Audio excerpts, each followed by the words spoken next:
Are you all ready for this? Are you ready to catch all four of our amazing actors backstage? Billy, please, let's go ahead and start it off. Our first guest, he is an actor whose body of work includes Sonic X, Teenage Mutant Ninja Turtles, and Yu-Gi-Oh! Today, he's going to join us as the voice of several Pokemon characters, including, but not limited to, the Iron Mask Marauder. See, I'm gonna pick one really oddball one, and then the greatest hits. Professor Birch and Mewtwo. Please welcome Dan Green. Hey there. How's it going, brother? Good, Maddie. How you doing? I am well. Good to see you again. Good to see you. As always. Indeed. And next, she's an actress whose credits include Naruto, Bleach, and Yu-Gi-Oh! Today she joins us as the voice of several Pokemon characters, including but not limited to Cassidy of Team Rocket, Gloom, and Nurse Joy. Please welcome Megan Hollingshead. Hi. Hello, Columbus. What are you growing on your pants? Those are lovely. The flowers actually have mouths. Isn't that crazy? They should get into voiceover work. I didn't know till someone else. Mind blown. Yes, these are my voiceover pants. Very good. Very nice. And next, she's an actress whose roles include Sonic X, Harlock Saga, and Shadow of the Elves. Today she joins us as the voice of several Pokemon characters, including Misty, Jigglypuff, and Jessie of Team Rocket. Please welcome Rachael Lillis.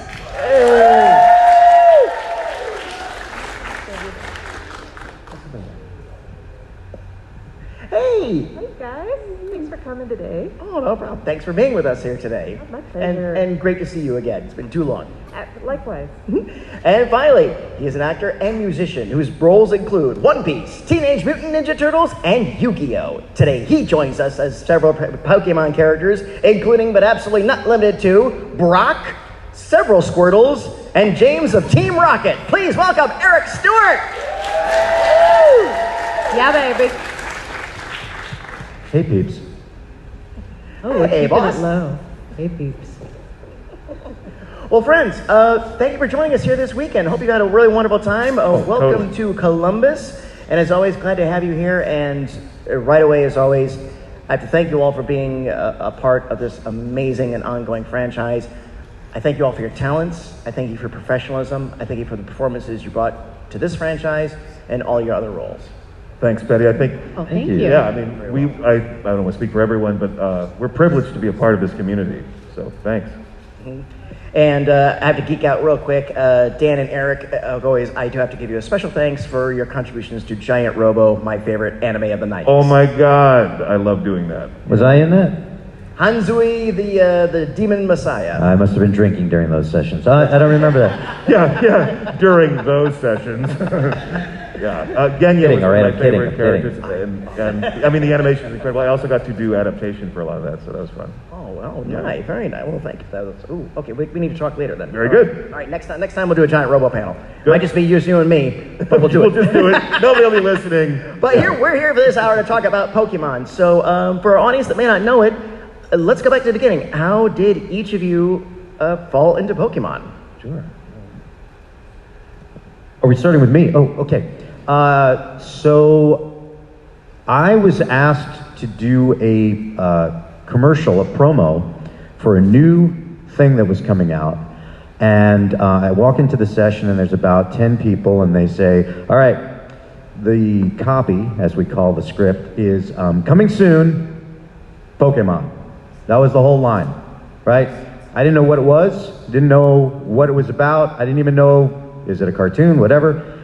And this group of people in this room were like, no, it's gonna be a big thing, this is gonna be a big thing. But we're not quite sure how to say it. So I spent an hour saying, coming soon, Pokemon. Coming soon, Pokemon. Coming soon, Pokemon. And then I was like, all right, that's done. And a couple of months later, I get a call for an audition, and I come in and I read for this cartoon, Pokemon. All right, now it all makes sense. Still, no one in that studio knew how to say the name of the show correctly. A lot of people still don't. Right? And I auditioned for many characters and got none of them. And then I went home and I was like, well, this is what we do as actors. We're like, yeah, do it. and then forget it, move on to something else. And then I get a call, I don't know, maybe a week later. Hey, so we didn't like the guy that we cast as Brock, so we want to bring you in. And I was like, thank you? Thanks, I'm number 2, thanks. Okay, I'll take that. And so I went in and I started to dub as Brock, which was great. For those of you who are not familiar with classic anime, Battle of the Planets, G-Force, right? The great Casey Kasem played Mark from G-Force. So I, of course, the minute I'm involved in a cool anime, I'm going to borrow from the greats. And Brock is basically my Casey Kasem. But then James was played by our good friend Ted Lewis for the first couple of episodes, and Ted is a very talented stage actor, and Ted decided that's what he wanted to really do. And so then they asked me to do a voice match, which is, can I sound like that? And the funniest part was, because the show was so new, the director at the time said, all right, Team Rocket are very legitimate bad guys. We need you to play James really flat and just keep it very even-keeled. And I said, I'm just going to go out on a limb here. I think these guys are the comedic bad guys. Like, these guys are goofballs. No, they want it very flat. Okay, and then the next episode, James was in drag. And I was like, and that's where all the wackiness came from. So that was my introduction. I didn't get cast in anything, and then of course I play those 2 main characters for many years, so there you go. I have to give you props for Battle of the Planets. Thank you. AKA G-Force, AKA Gatchaman. That's right. But Battle of the Planets was the first version Yep. that our generation got into. Transmute. Oh, that was so cool. So cool. Wow, you did that for that show? That was perfect. Oh, yeah, thank you. Nicely done. Well, I came to Pokemon because when I first moved to New York City, I was in theater school and conservatory is what they call it. And I was just working in offices as well and auditioning around wherever I could. And there was an acting trade magazine, so there was an ad in there saying, looking for voice actors to play in Japanese animation.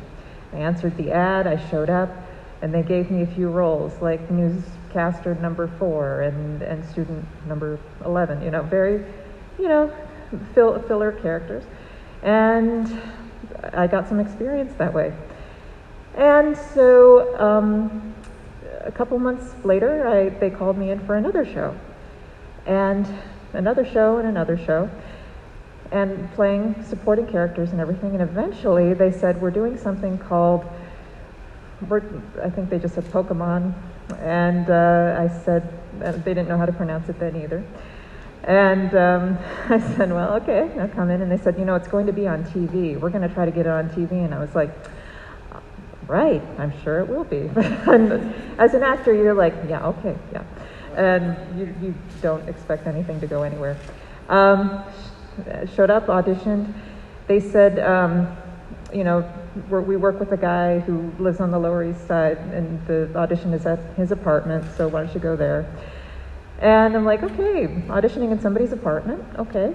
So, the audition was just, a couple feet away from a shower, so so it's like, alrighty, well, let's do this. And auditioned for all of the characters that I could reasonably audition for.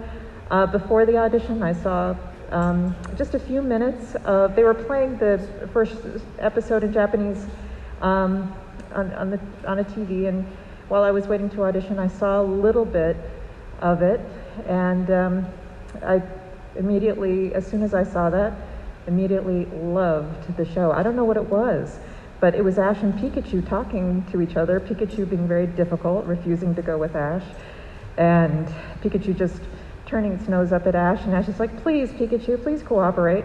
And Pikachu not having it. And I said, this is so amazing. I would love to be a part of this. So I auditioned for whatever, and they called back. He said, can you come and do a bunch of callbacks as actors? You go back and go back and go back, and they test you and test you and test you, and that just went on and went on for a couple of months. And they said, okay, you're going to be playing Jessie, Misty, and Pikachu. And eventually, they decided to go with the original Japanese of Pikachu. But I played Misty and Jessie. And like Eric said, I was also told that Jesse was a flat, rough, villainous character. No humor, no irony, no peaks and valleys in your reads, just Team Rocket blast off at the speed of light and make it gruff, because she's frowning all the time. And I said, boy, that's got to be exhausting every day. Right. So yeah, and that was the very, very beginning of it, and getting to know those characters. And we did get to know the characters over a period of time. It did take some time to get into the groove, not only with the characters, but with each other. We just started to listen to each other and work together, and I think that created this, OG dynamic, I guess you could call it. So yeah, that was how I got into it. And I think, you told me a couple of years ago, I had a question. I thought maybe there was a standard Team Rocket mantra that unless there was the scene required something different, that we'll just play the one we already got in the can. But you said every single time we recorded that every time. Every time, because the flap was different paces, and there was always a different pun shoved in the middle somewhere. That was in there. I mean, obviously there is the standard one, but we mixed it up a bit. But yeah, we had to record it pretty much every time. If they were wearing different costumes, they might incorporate the costume theme into the motto. Exactly. I was curious if there was just a core one that was the way too. But yeah, you show every single time. Yep. So I don't know how many times that would be. Perhaps somebody here knows how many episodes. Well, I was told there would be no math, but okay. I think somebody out there needs to do a smash cut of all of that on YouTube. If somebody wants to Google that or whatever, you get a piece of candy. Just raise your hand and say, I got the number. I have a question for you too. So did you ever see the original Japanese? Do you know if Jesse and James were played flat and gruff? I saw it because when I did do some of the directing of Pokemon, I would reference some of the, I'd hear that when we were referencing other things, but it was never a reference when we first started doing it, which also, I mean, honestly, I don't think it takes a rocket scientist to figure out, if you watch a couple of episodes of Pokemon with Team Rocket, they're supposed to be funny. I mean, I didn't think that was really like, oh, come on now. But yeah, the first couple of episodes where we were doing our stuff, it's good, but we really figured it out. I mean, where there should have been, I think that should have happened earlier on. I don't think the original, I think they yell at each other. They're not funny. Did you go back and re-record or no? No, I wish we had. I mean, I've seen some of the early things, and with any show or any program like that, even early Simpsons and stuff like that, you go back and see how those characters are developing over time. Go out for frosty chocolate milkshakes. Right, exactly. Yeah, and it's like okay, there's the learning experience right there. But yeah, I find those early episodes like, oh man, we could have gone further than we did. It's good, but I probably like episode 8, 9, or 10 is when we really started to find that stuff, and then later stuff. I mean, and that's what's so nice is Rachael and I never really we didn't work in the booth at the same time. You realize that we record separately. And sometimes she would go first, sometimes I would go first. So the comedy that's there is also, I mean, you rely on the director, but the comedy that's there is because as actors, I knew what she was going to do and she knew what I was going to do. We knew the character so well that timing always sounded like we were performing together. I mean, we probably could ad-lib stuff if we had to in the show because we knew our character so well and knew what the other person. It's a dance, especially in a comic duo. It's a dance. So we understood that. Doing the dance without your partner. that's the because challenge. You know and what they're gonna do. And again, this is a testament and Western animations and stuff like this way too. Now it seems like there's a swing that when you can, let's get everybody in the same room. But for a long time, it was the separate, and you gotta trust your director and again, my hat's off to you guys for pulling it off for so long. It was always better to go last, and then you'd be able to listen to the rest of your cast. Dubbing is very technical, and I think anybody who has ever had experience with ADR is going to feel like, wow, this is almost like robotic in a way, but at the same time, you've got to get the right feeling. And when you're an actor and you're struggling with a character, and a director says just the right key words to you during rehearsal, you're like, oh, okay. Olivia de Havilland, who played Melanie Hamilton in Gone with the Wind, she wanted to play Melanie Hamilton really badly, but she was struggling with the character. She was a little too unctuous, and she was delivering her lines, and then the director pulled her aside. I was watching a documentary recently. Director pulled her aside and he said, here's the deal about Melanie. Everything she says, she absolutely means. She is never, ever ironic. She is absolutely sincere, everything she says, and that completely put a light in her head. So when you have a moment like that as an actor, and I think we kind of had that gradually as Team Rocket, we're like, oh, okay. You stop struggling and you let it flow, and that's always a gift. One thing you guys made me think of, in terms of changing the direction that the show was going with Jesse and James, when we recorded Pokemon, it was very clear that we were Americanizing it.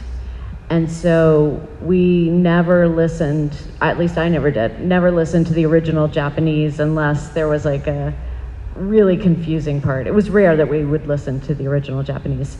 And when I had the privilege of moving to California and working with California studios where it was totally different, the first couple of jobs I did, I was so impatient because we would have to listen to the Japanese every time and try to really emulate what was happening in the original Japanese. And I came to understand it and completely appreciate it. It was like yet another element to add to the mix. Like you're trying to match Flap, you're trying to bring a character, you're trying to act. And now I'm trying to do justice to the original piece and still bring myself to it. So it was a third element, but just totally different styles. So you might hear that. Yeah, well, you will inevitably hear that in between stuff that was recorded for kids and like Bang Zoom. Bang Zoom recordings are just, they would even have oftentimes an open line with someone in Japan, with the original producers in Japan to listen to it, and they'd be saying, oh, go back and listen to the actress and really hear this part. So so that's just one big difference. That's interesting that you say that, Megan. I didn't mean to interrupt you, but that's a really good point. I find that a comedy, especially, is very regional, and that to follow a guideline from not only a different area but a different country, a different language, can be a big mistake. Also, I just want to add to the wrinkle into this. When you're doing the dubbing, you haven't had the opportunity to watch the episode, read the script, that sort of context, which is a part of what's being referred to here, because obviously performers from Japan have already done all that work, right? And I was doing a series called Now and Then, Here and There. It was one of my favorite things, and the character of Nabuka. And I asked, hey, can I just watch the upcoming episodes? I want to get a sense of the full story. And that made the process of acting so much more comfortable. It was what I'm used to doing. I mean, when you audition for a play as an actor, you read the whole play, right? And you're just auditioning, right? And you do maybe a few scenes or just sections of a scene. You have so much more understanding of what your character is supposed to do in the story. I mean, in general terms, an actor's job is to portray a character in a story and the story within the character. And that's hard to do if you're just being spoon-fed line for line, under any circumstance, and then all the other technical things. So I think having the ability to function in that way really, really helps. And yeah. So, but how did you get involved? I say this a lot, but acting is about community. And the cynical way of saying it is, oh, it's all who you know. I was doing theater. That's what I thought I would be doing with my life. And a lot of our colleagues, right? Yeah, as a lot of us have started. Well, we were in New York, so sort of, town. We were in theater town. And I had been doing some shows, mostly for no money. But you have the gift of forming a community and making friends. So one of those friends said, hey, my boyfriend is auditioning people for a weird Japanese cartoon. And I was like, I'm all in. Do you do voiceover? Yes, I do. So I auditioned, and that was Pokemon. And I auditioned for every role. Didn't know what I was doing, but kind of got a quick education in that moment. And I was so blessed to be cast as Nurse Joy. As were we. Is there such a thing as a normal Japanese cartoon? Answering that question and keying off what you were just saying, I got into doing anime dubbing. One of my dearest friends, Anthony Hayden Salerno, or Tony Salerno, we went to Rutgers together. I was doing theater stuff. He was directing some other anime, not Pokemon, but for the same studio that was doing Pokemon. And he said, hey, you want to come in and do some background voices on an anime? I honestly don't even remember what the title was. And even though I like animation, at the time I was just like, no, it's okay. And then he said it pays $50 an hour. I'm like, of course I would like to come in. I would love to be guard number 3. And I think it just so happened that because it was being done by the same studio, one of the producers in Pokemon said, hey, bring in that guy who's guard number 3. And I might have done a couple of little things on the series. You guys were already underway, and I mean, the show I think had been out for a year or two at least. It was already a hit. And then the third movie was coming around, and I was fortunate enough to get cast as Entei, which is still one of my favorite things. And Rachael, I don't know if you remember this moment, but so I'm going in for my first session, and I think you were in the waiting area. I'm not sure if maybe you had just finished something and you were, sort of gathering your things and getting ready to go. And we had met before, but, through the various studios that we were working at doing these other animations. And you said, oh, hey, how's it going? What are you doing here for the third Pokemon movie? And I said, oh, I'm doing this character called Entei. And you had a better understanding of what the movie was than I did, because you were like, oh. And I'm like, what do you mean? And she said, well, he's kind of like a big deal in the movie. I'm like, oh, really? But yeah, there you go. That was it. 3 of you were at that ground level. You came on in later. People always ask this at all sorts of panels, and they always ask the question, did you always know it was going to be a success when you were doing it? I like to take that question and transpose it into this. When did you begin to realize that it might have been exceeding expectations? Was there a moment for you as somebody said, well, I do cartoons, whatever, I do this, I do Pokemon. You do Pokemon? Ah! Was there a moment that you had, each one's like, oh, maybe we got some traction here? I had absolutely no idea that anybody was watching the show. In the New York tri-state area, the show showed up on Channel 11 at 6 a.m. So I'm figuring maybe some people are watching it. But I had no idea. And 2 things happened.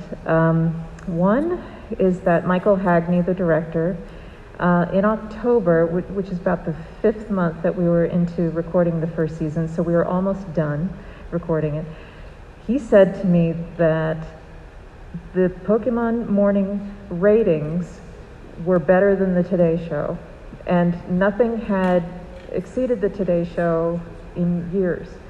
And I was just like, what? And that was a shock.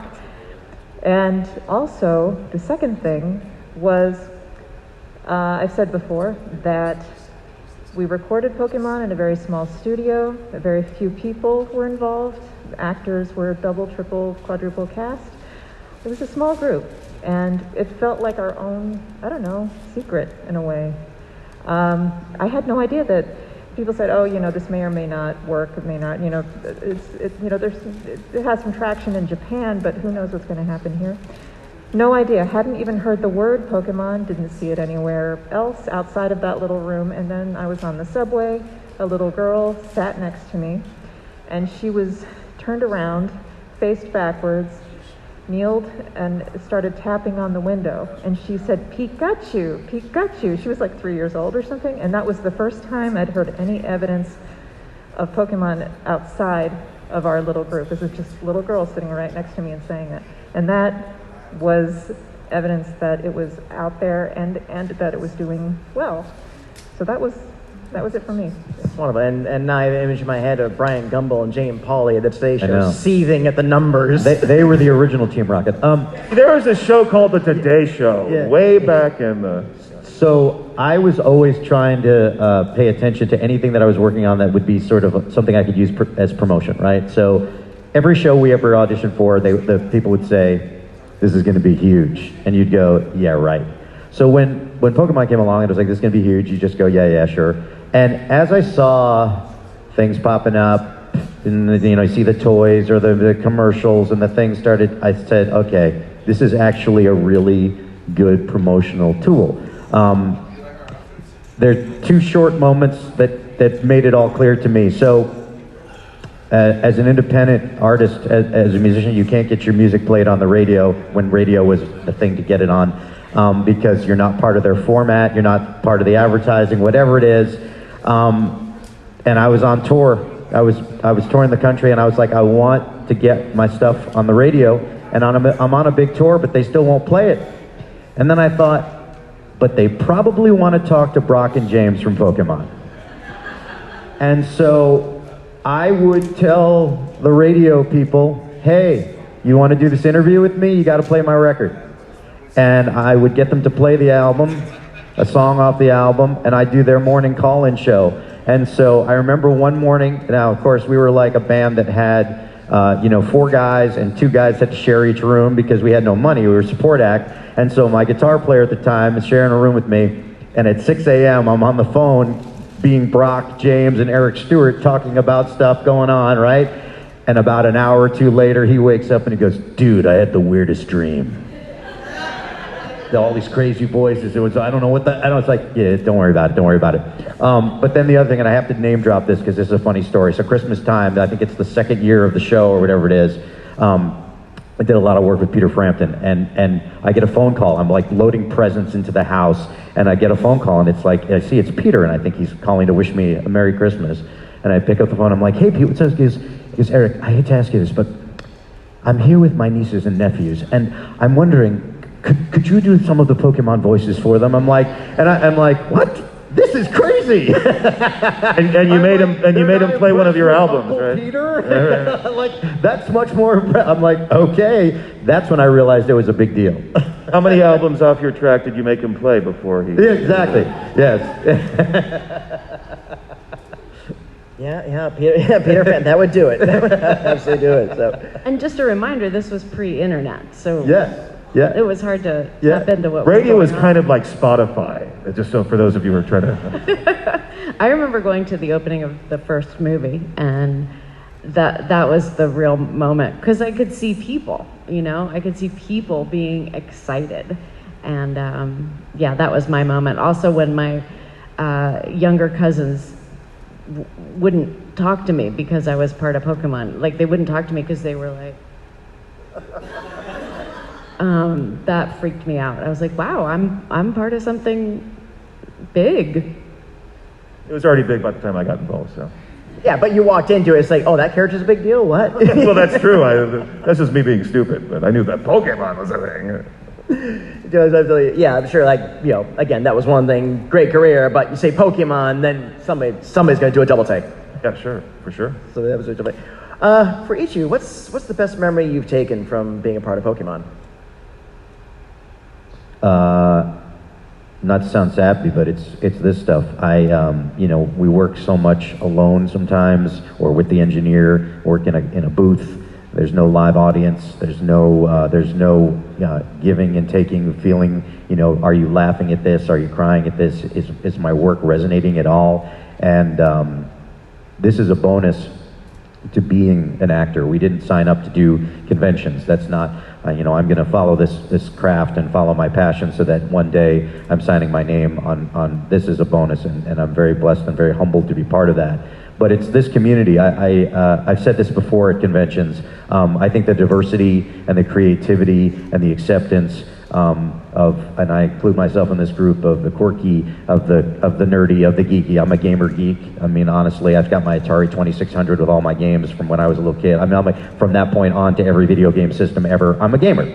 So I include myself in this group. But we, as sort of the quirky ones here, it's the norm. And I think that this is a great template of how maybe the rest of the world can be accepting and be kind to each other. So this is my bonus. I work on 2 very, very popular shows, which gives me an opportunity to meet all of you.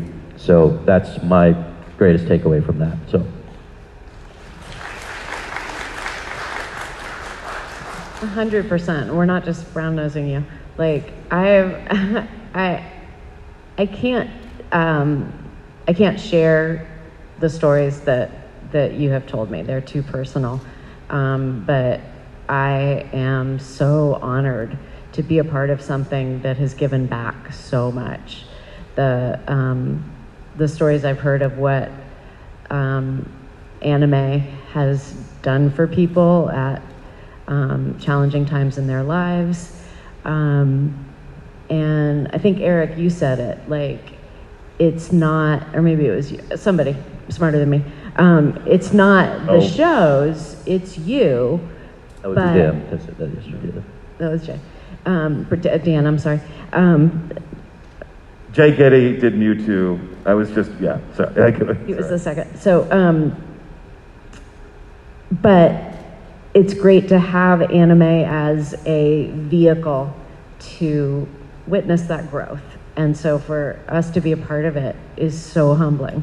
And again, we didn't know. We didn't know until we got here. So, oh my goodness, thank heavens we were invited.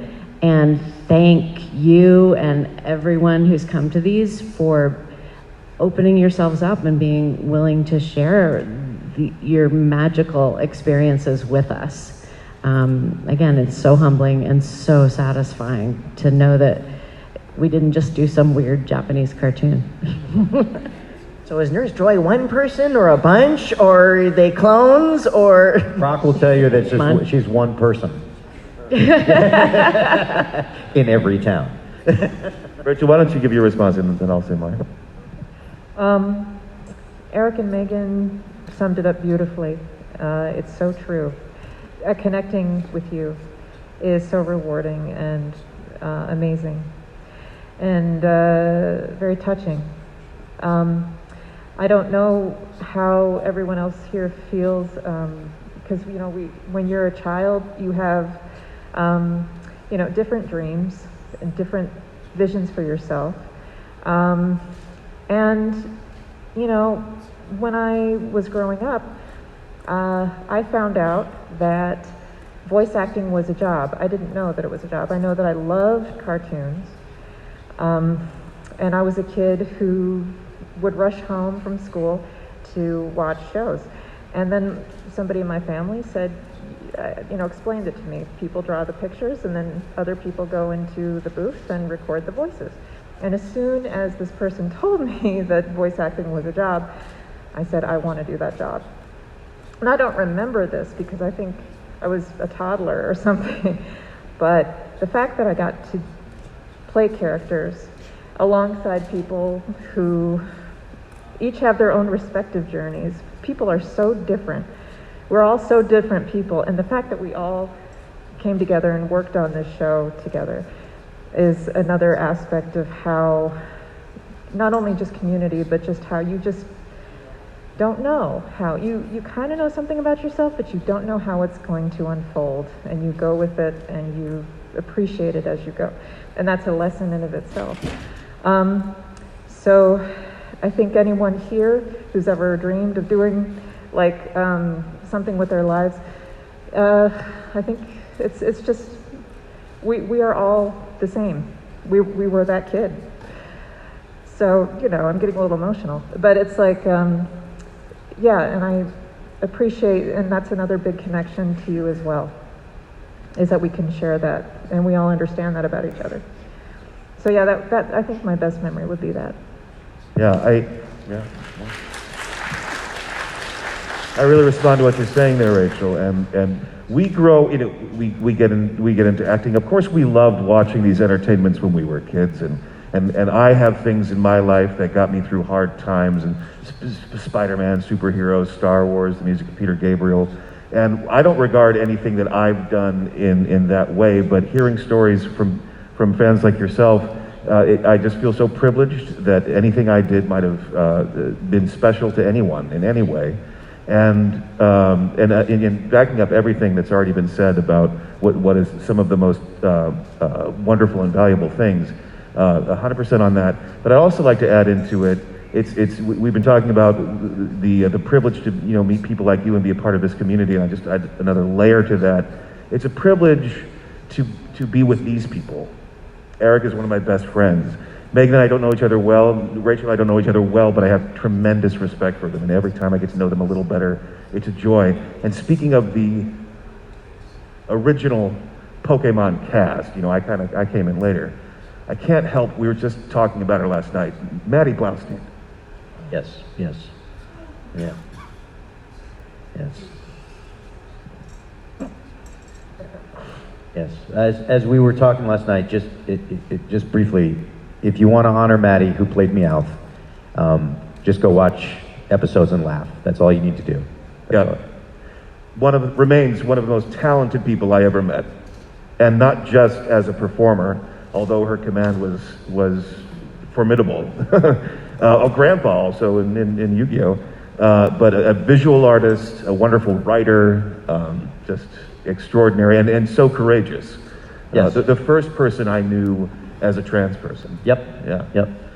I'll give you this is my Maddie impression because she was so ridiculously funny. This is great. All right, so as I would direct her on certain things, she'd put her hand on the wall of the booth, and she'd do one take, and then she would say, "It doesn't get any better than that." She would always take direction. She would do it again. We won't go better then. We'll just do a little different. Yeah. Right. Absolutely. Let's wrap up on this one. For each of you, on anything you've ever done in animation, what was the craziest moment you ever had in the booth that you're willing to share with an all-ages audience? Craziest moment? Yeah. So I got to direct a very silly show called Ultimate Muscle. Ultimate Muscle Kinnikuman, right? The creators of Kinnikuman decided a great idea it's a wrestling show, would get ideas for wrestling villains, from the fans as submissions. And I would say that the majority of the fan base that were watching that show were probably teenage boys. I'm just going to go out on a limb and say this. So we had some suggestions. They would just appear in the show. One was Monsieur Cheeks, who was a naked butt for the head and arms, who spoke French. That was submitted as one of the ideas, and the creators were like, great idea, let's draw that. And then the second one was, I can't remember his name, but he was a toilet bowl with the guy's head in it. And I was like, I think we have a theme going on here. It's, bathroom humor, ratings going through the roof. So, yes, having to dub those two characters in an episode, thinking, is this going to make it to the television? I don't know if this counts as crazy, but one of the wackiest, funnest things, I got to do a character it was a French animation, Pat and Stan. And I got to portray this really effeminate hippo, right? Which is a lovely change of pace from, it's time to duel to Stan, what are we gonna do? So the episodes themselves were so silly, really, really, really fun stuff. But there was a music thing where Pat is singing Aretha Franklin's hit, Respect. So I'm like, R-E-S-P-C-T. And I had so much fun with that. Oh, it was great. Okay, so this isn't a character, but once I tooted in the booth, and probably more than once, to be honest, but Wait, was Megan in here? Oh, yeah, just let it air out for a little bit. Megan just got out. But I was in the middle of the line, and I got through it, and so I was like, I think I escaped detection. And then, but I burst out laughing afterwards. I could not contain it, tears coming down my face, and the engineer and the director are looking at each other, and so I admitted it. And then we spent our whole break playing back the tape to see if we could hear it, and the engineer's looking to see if there's a line on Pro Tools. Yeah. The toot captured? Yeah. Now, do we get it? Was this actual tape? No, sorry. Oh, okay. No, because that would have been funny. And that's how the sound effect for Squirtle was created.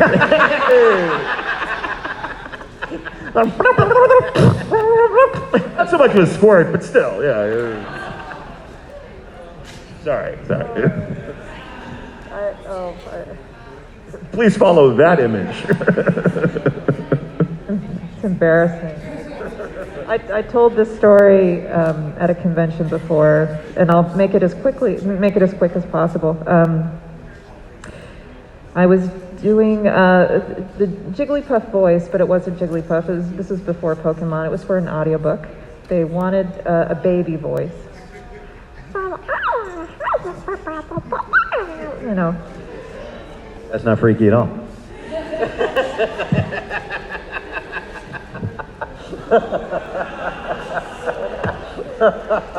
Ignore him. Keep going. Every time you do that, I'm like, where does that even come out? Well, it's good for blind dates. Like if it's not going very well, and then it's like, oh, you don't like me? That's my voice, isn't it? It's good for blind dates because they can only hear you, or Well, because they reject, I just. it's a litmus test. And then they reject you because because you sound like this. That's my voice, isn't it? Well, you might want to avoid the ones that are into that. I don't know. So yeah, anyway, that's what I recommend it. The producer. Oh God. It's so embarrassing. The producer, I was doing a bunch of baby voices crying. Did a baby crying like, and the producer was a nursing mother, and Maddie, where is this story going? What do you? I don't know. Let's find out. She, and I think there are people in the audience who know where this is. Her milk dropped, and she had to get up and change her shirt. And I thought I was fired. You won an Academy Award for your performance. The engineer was laughing so hard that he told everybody. And I'm walking out of the studio, and they're like, "You made the woman lactate." And that's how the sound effect of Squirtle was created. Yes. So excretions are part of our experience. So That's a testament to the power of your perforance. well, yeah, Absolutely. The So producer, the producer said it's a compliment that I had this hormonal reaction, and That's great. And that's the reason I'm kind of reluctant to tell the story, because it sounds like I'm aggrandizing or something. I'm not. It was so embarrassing, and I don't know why I'm telling the story now. Maybe so much time has passed that I'm. It's safe. It's impressive. But it's still I'm just still doing this. So You could put it on your resume. lactation specialist here. Sure, any actor can make an audience cry, but to make them lactate, that is the craft. That is the art. Lawrence Olivier never did I that. laughed, I cried, I lactated. It was better than cats. Olivier told Dustin Hoffman, just try and make them lactate, boy. Yeah, just try acting. And, so this will be a source of embarrassment, I'm sure, moving forward. So anyway, next question. I don't think we can top that. Animate 2023, this is for the cast of Pokemon, and that was our time. They will be down at their tables just a little bit. Sorry to get to your questions. We went down some fun rabbit holes and stuff like that. Got stuff individually. They got lots of great stuff down there. But before we go, we're going to take our audience selfie with you and this amazing group. We ask everybody to come towards the stage, not on the stage. But if you want to come on up towards the stage, we'll get a picture of all of you and our amazing guests.